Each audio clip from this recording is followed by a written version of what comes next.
La Sicilia è la regione italiana più economica per trascorrere una giornata in spiaggia. Ombrellone, sdraio, lettino e pedalò costano sensibilmente meno della media nazionale, e gli abbonamenti stagionali costano addirittura il 50% in meno. Lo sostiene una indagine di Federconsumatori. Le rilevazioni dei prezzi sono state fatte nelle province di Palermo, Catania e Trapani. Ma è pur vero che, pur restando relativamente bassi, i prezzi di tutti i servizi balneari in Sicilia sono in aumento rispetto al 2024. L'ombrellone costa il 4% in più, la sdraio il 3% in più, il lettino il 10% in più, così come l'abbonamento giornaliero, quello mensile, quello stagionale e un'ora in pedalò.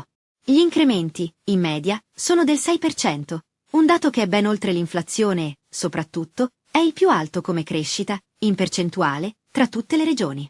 Analizzando i dati si nota che ad aumentare di più sono i prezzi di lettini e abbonamenti giornalieri, mentre crescono molto meno gli abbonamenti mensili e stagionali.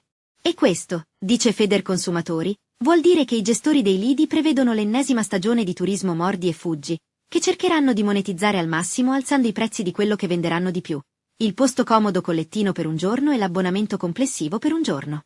I siciliani, conclude Federconsumatori, non hanno soldi da spendere per le vacanze, mentre i turisti ormai passano dalla Sicilia per pochi giorni.